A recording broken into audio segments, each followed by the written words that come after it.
They say that the truth always comes to light. But what happens when it disappears at the most crucial moment? Imagine a silent, tense courtroom with every gaze filled with expectation. The judge observes, the prosecutor takes a deep breath, and the defendant, with eyes fixed on the void, awaits a fate that could change his life forever. The jury is about to announce the verdict, but something essential has vanished. A detail that may seem small to some but could change everything. A diary, and not just any diary, a document that carries what we call the mortal secret. These two words, though they might sound like a movie title, represent much more than that. They embody everything the system refuses to see: silenced evidence, torn truths, emotions hidden between the lines. When that diary vanished on the very day of the trial, it was not just an agenda that disappeared. It was a chance for justice that was lost, an intimate testimony, a narrative that might have exonerated someone, or at least brought to light nuances ignored by hasty eyes and prefabricated judgments. Have you ever felt that something was wrong, even when everyone said otherwise? Have you ever had the sensation that an important piece was deliberately hidden right before your eyes? Stay with me until the end, because what you are about to discover may surprise you, and perhaps even outrage you. This is not just another criminal case. It is a profound reflection of what happens when the emotional, psychological, and legal systems collide, and those caught in the middle often have never had a voice.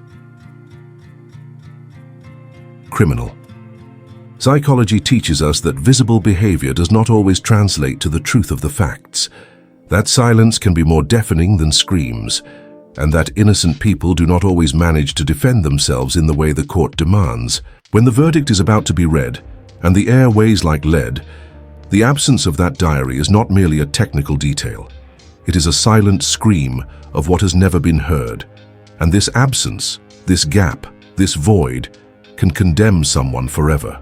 What impresses me most about this case is not just the disappearance of the diary, but what it symbolizes: the fear of the truth. Who had access to this material? Who knew what it contained? And more importantly, who would benefit from its disappearance? Sometimes, the justice system seems more interested in closing cases than in understanding realities. And when that happens, it is not just justice that fails. It is all of humanity that falls silent. Now take a deep breath and try to imagine, what if it were you? If your freedom were in the hands of people who ignored the only piece of your story that truly mattered? This case is an invitation to question, feel, and reflect, and it is only the beginning. Because now I want to take you even deeper into this mystery involving manipulation, silence, and the brutal absence of empathy. By the way, if this topic resonates with you, if at any point you felt a lump in your throat or thought, this couldn't have happened that way, leave a comment about what has touched you so far. It could be a memory, an indignation, or even a question. What you share here can give voice to those who have never had the space to speak. This channel is built by people like you, who feel, think, and want to understand the hidden side of stories. And if this kind of content makes you reflect, provokes you, or simply interests you, give it a like. It helps spread this video to more people who are also trying to understand how the truth can be buried in silence. Every like is like a small spark that ignites new conversations, and you are part of that. Now I want to delve even deeper into this topic, because behind the silence of the courtroom, there was a face that no one seemed to really see. His name is not as important as his story. An only child from a broken family, raised among absences, silences, and unfinished sentences. From an early age, he learned to defend himself with what he had: emotional detachment, irony, and a lost gaze that unsettled those who tried to decipher him. In society's eyes, he was strange. And sometimes, being strange is enough to be considered dangerous. During the trial, many described him as cold. They said he didn't cry, didn't plead, that he seemed to feel nothing. But did anyone there know what it was like to spend years swallowing traumas, battling one's own mind, trying to appear strong while everything inside crumbles? Criminal psychology teaches us that not every suspicious behavior is proof of guilt. In many cases, it is precisely the reflection of someone who has learned to survive without expecting comfort.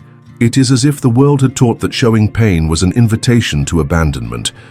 He carried scars, not just on his body, but in his gaze. It was as if every contained response during the interrogations concealed a much larger story, filled with forced decisions, imposed labels, and a hidden truth that no one wanted to hear. And it was right there that the trial began to blur into a spectacle. The focus shifted from what had actually happened to who he was, or who they thought he was. And when that happens, justice stops seeking answers and begins to construct characters. Behind the scenes of the process, many things were left unspoken. The diary, for instance, was not just a piece of evidence, it was a chance to transform the narrative. There, between pages stained with ink and poorly organized confessions, were fragments of a shattered mentality, and perhaps a desperate attempt to say, "I am not just what you see." The impact of its absence on the day of the verdict was like a door slammed in the face of the truth. And yet no one seemed surprised, perhaps because it was more convenient not to dig deeper. But the question that echoes to this day is, did he really do what he was accused of?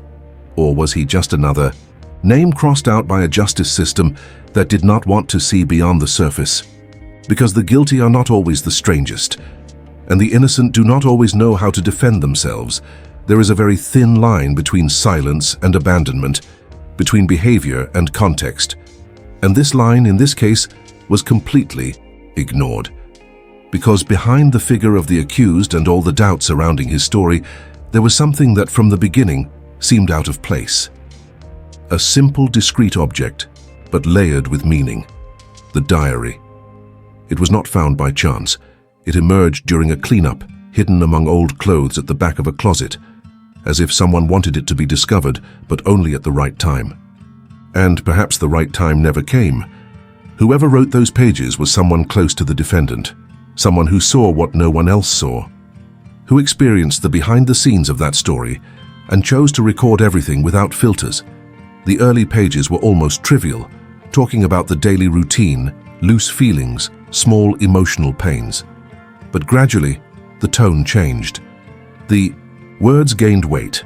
Signs of fear, manipulation, veiled threats, and even descriptions of episodes that seemed to have been erased from the collective memory of the case began to surface. It was as if there lay the missing piece to complete, a puzzle hastily assembled. A parallel narrative that did not fit the script, put together in court. And that is precisely where the unease resides. Why was this diary not officially included in the proceedings? Was the content too strong? Or was it simply too convenient to ignore? What's more, it was even mentioned in informal conversations between the lawyers, but no one seemed to have had the courage or permission to bring it forward. There were pages with detailed accounts of situations that were never mentioned in testimonies, emotions that revealed a pattern of constant fear, and even names that could reverse the course of the investigation. It was a raw, intimate, human record. The voice of someone who may no longer be able to speak. What stands out is the type of things that were written there. Nothing that shouted innocence directly, but everything pointed to a hidden truth, buried under hasty judgments. Revelations about the behavior of third parties, episodes erased from the case's memory, comments that, if confirmed, would indicate that the defendant may have been in the wrong place but for the right reason, to protect someone.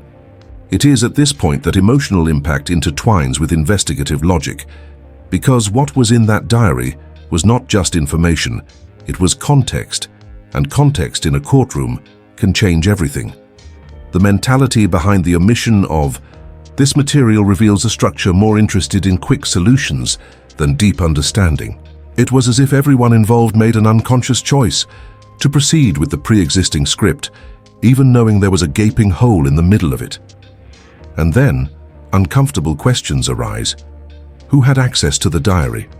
Why did it vanish on the very day of the verdict? And the most disconcerting of all, why did nobody publicly question this disappearance? Perhaps because the presence of the diary would call decisions into question. Perhaps because it would shake up larger structures than anyone imagined. The truth is that this object, seemingly banal, was more than paper and ink. It was a key to understanding the entire story, and its absence from the official proceedings reveals much more about the system than about the accused. When such documents disappear, what vanishes alongside is not just evidence, it is the chance for transformation, the possibility of viewing the same case through a different lens.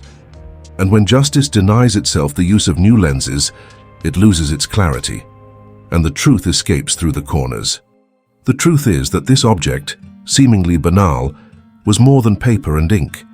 It was a key to understanding the entire story, and its absence from the official proceedings reveals much more about the system than about the accused. When such documents disappear, what vanishes alongside is not just evidence.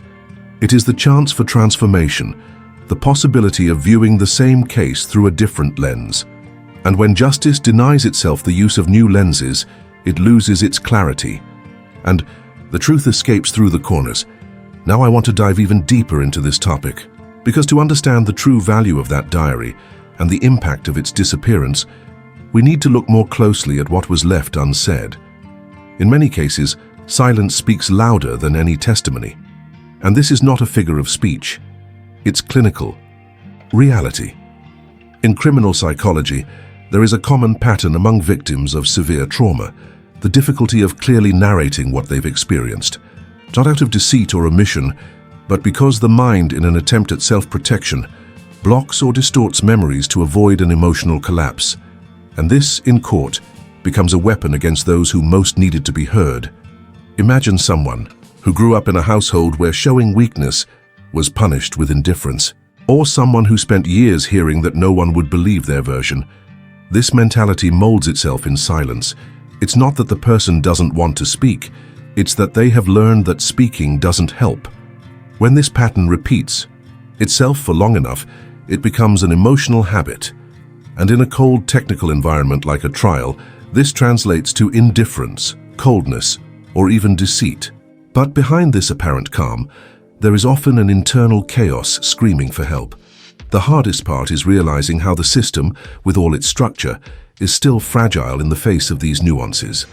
It wants linear stories, predictable reactions, firm statements.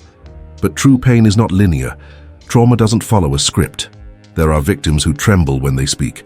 Others laugh in serious moments. Some close up completely, as if disconnecting from their own story. And when a judge or juror sees this, they tend to interpret it as inconsistency, when in fact it's the exact opposite. It's the reflection of the emotional impact the person carries. This case is not just about physical evidence, it's about how the absence of active listening and empathy can distort an entire reading of facts. The psychology of silence is cruel. It hides important signs, distorts perceptions, and can literally invert the roles of victim and aggressor.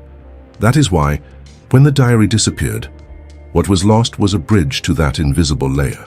That record was perhaps the only means this person found to express what they could not verbalize. And when it was ignored, it was not just evidence that vanished.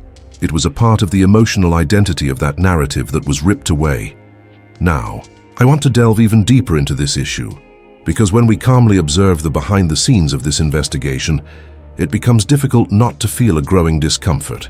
Everything seemed to be moving in one direction from the beginning, as if the verdict had already been decided even before the right questions were asked.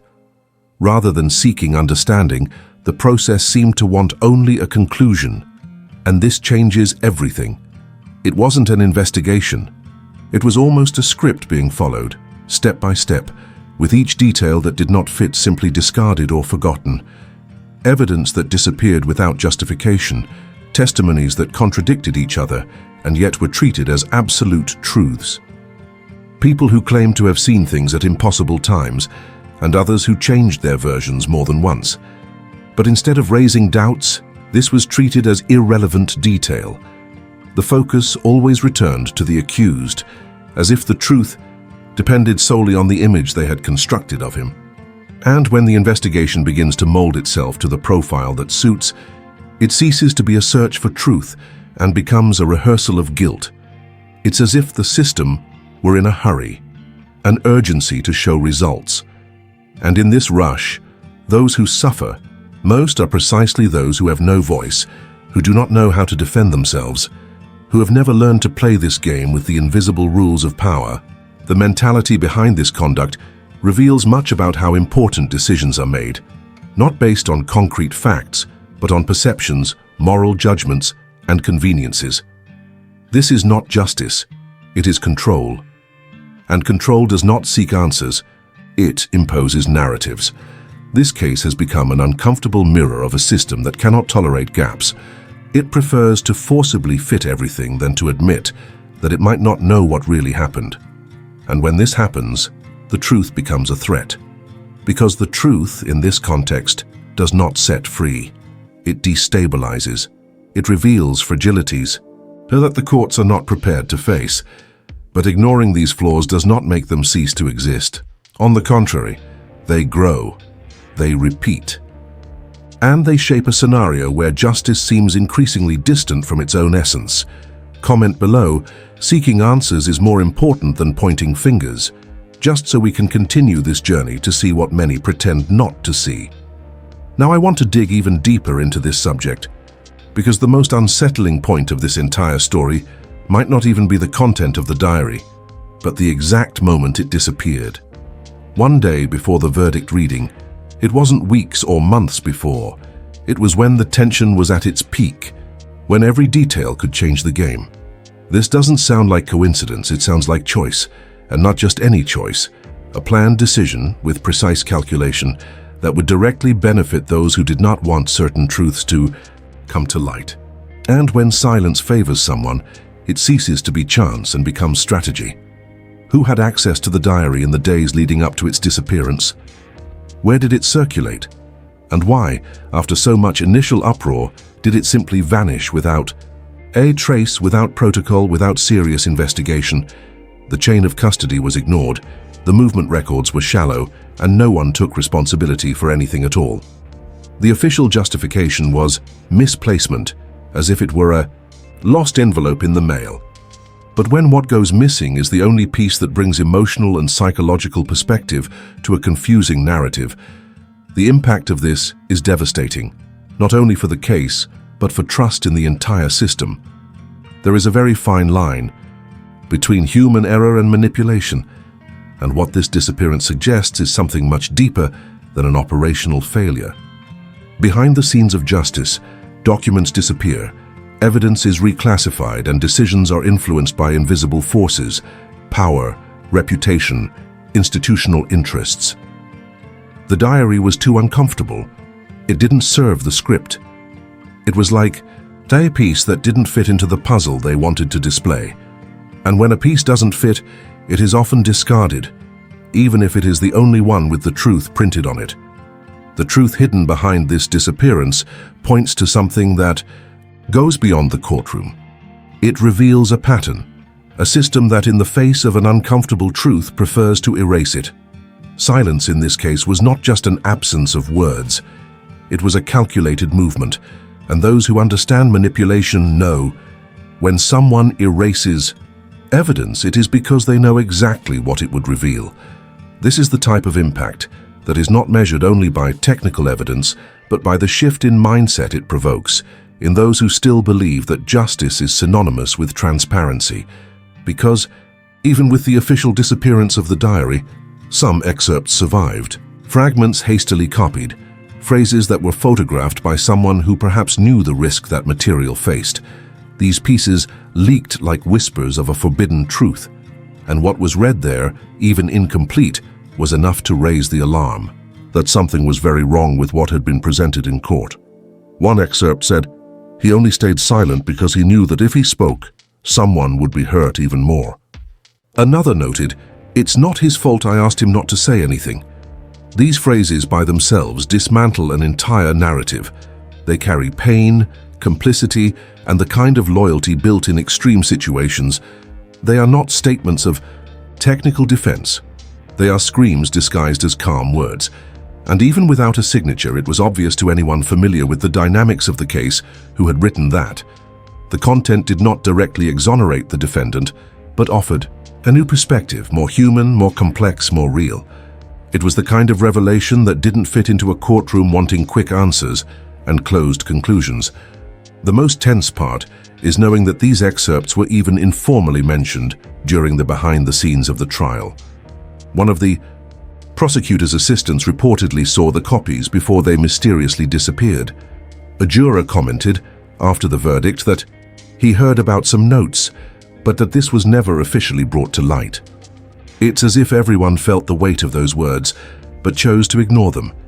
Perhaps because accepting them would mean re-evaluating everything, and reviewing everything would mean, in some way, admitting that the trial had failed from the very beginning. These pages, or what is left of them, changed everything. They created a bridge between visible guilt and the silence built over a lifetime. They showed that the accused was not just a name in a case. He was someone who, even amid chaos, tried to protect another person. This changes the reading, the judgment, and even the meaning of the word justice in this context. But unfortunately, when this new layer of truth surfaced, the verdict had already been sealed, and the system does not like to admit it has made a mistake. Now I want to dig even deeper into this matter, because there are moments when body language, the gaze fixed on the floor, the silence between responses, and even a slight tremor in the hands reveal more than any rehearsed testimony. In the case of this accused, the signs were there all along, not signs of guilt, but of trauma, of fear, confusion, and emotional overload. The withdrawn posture, the contained tone of voice, the difficulty maintaining eye contact, all of this, to someone who understands at least a little about behavioral psychology, indicates someone who is struggling inside and not trying to hide a lie. But the reading they made of him was superficial, skewed by expectations. They expected him to defend himself firmly, to raise his voice, to show indignation, as if the truth could only be spoken in a loud tone, as if innocence had only one way to express itself. And that's where many people go wrong, because the mind of someone in suffering does not fit into logical patterns. It reacts with delays, with blocks, with hesitations that, to the eyes of those who judge too quickly, sound like doubt. But, in practice, they are just layers of pain trying to reorganize themselves. Criminal psychology plays a crucial role in this type of analysis. It shows that traumatized people often don't know how to tell what they have experienced, and they don't always feel authorized to do so. They hesitate, evade, change the subject. Not out of bad faith, but because reliving the experience even in words can be unbearable. In the case of this man, there were moments when he tried to explain certain reactions. But he was interrupted, discredited, framed, as if any explanation that was not direct and objective automatically lost value. And deep down, this reveals a fragility in the system. A structure that demands evidence, but doesn't know how to deal with emotions. That demands clarity but doesn't recognize the complexity of those who have endured silent violence. If someone had listened intently, observed with empathy, they might have realized that he wasn't hiding a guilt. He was trapped in a truth that the world couldn't decipher.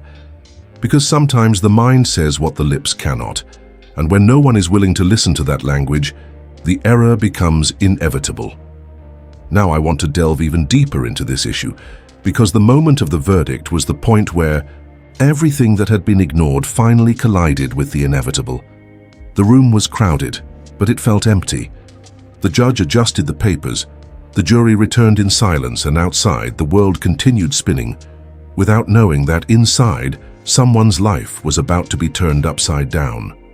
When the sentence was read, there were no screams, no despair. There was only the dry sound of a held breath. The accused kept his gaze fixed. There were no tears, but there was also no guilt. The silence that settled in right after was almost uncomfortable, as if everyone there felt, even without admitting it, that something wasn't right. The defense lowered their head, visibly defeated, not only by the outcome but by the feeling of impotence in the face of a system that seemed to have chosen its outcome from the very beginning. The defendant's family cried in silence. No one tried to justify themselves. No one reacted aggressively. It was as if pain had frozen everything around. The kind of pain that doesn't scream. It sinks. But what struck most was the emptiness in the gaze of the one who had just been condemned. An emptiness that did not come from someone who knows they've erred, but from someone who realized that even after trying, they had not been heard. It was the echo of silence from their entire journey up to that point. Each attempt to speak ignored, each gesture misinterpreted, each fragment of truth that no one made an effort to understand. And in the end, one question lingers, cutting, deeper than any sentence. What if it were you sitting there with your story distorted, your words ripped from their context, and your intentions judged by someone who has never lived what you lived? This kind of judgment, when disconnected from empathy and care, doesn't condemn just one person. It leaves marks on everyone who watches and realizes that justice is not always just, because when the verdict doesn't close the subject, but opens wounds, something needs to be rethought. The truth was suffocated, the diary ignored, the signs silenced. And in the end, all that remained was a weight in the air, the certainty that not every ending is, in fact, an end. And what was left unsaid in that courtroom still echoes here now as we try to understand where everything went wrong. Because, in the end, what this story reveals is not just the pain of a possible judicial error. It's the fragility of a system that pretends to listen, but only hears what confirms what it already wanted to believe. The disappearance of the diary, the ignored signs, the superficial and biased investigation, all these are not isolated episodes. They are symptoms of something larger, more structural, a pattern that repeats itself in silence, camouflaged by formalities and protocols that give the appearance of justice, but sometimes hide the opposite. Justice should be an instrument of repair, transformation, and the search for meaning amidst chaos. But when it clings to singular versions, when it stops investigating deeply because it is eager to close a case, it becomes dangerous. And the cruelest part is that, most of the time, those who pay this price are invisible people. Individuals who have already walked a path of pain, who have been silenced inside and out, and who, when they finally find the space to speak, see their words disappearing like pages torn from a diary. This reveals a lot about the mentality that still dominates the backstage of criminal justice. A mentality that values certainties, even if fragile, and despises doubts, even if legitimate. That prefers to condemn quickly, rather than admit that it may have failed in its investigation. Because admitting failure requires courage, it requires re-evaluating decisions, it requires stepping out of the comfort zone and facing uncomfortable truths. And this transformation, unfortunately, still frightens many, but it is necessary, urgent, inescapable. Because as long as justice refuses to listen to what is not loudly spoken, it will continue to err, and err irreversibly. The question that remains is, how many truths are still locked away in pages that no one wants to read? How many diaries will never be found? How many silences will still be confused with guilt? This is where our reflection needs to widen. It's not just about this case, it's about what it symbolizes. It's about what it exposes, and about how we as a society choose to deal with what we do not understand at first glance. Because the truth doesn't always scream. Sometimes it whispers, and it's up to us to decide whether we will pretend we didn't hear, or if we will finally stop and listen. If you've made it this far, you've probably realized that this story isn't just about an isolated case.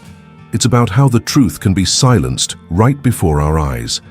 And if this touched you in any way, if at any moment you felt something needed to be different, go ahead and subscribe to the channel. We continue bringing this kind of content to those who also believe that some truths deserve to be heard, no matter how uncomfortable they may be. Leave your comment below with the phrase, "I'm with you until the end," just so I know you have joined me on this journey.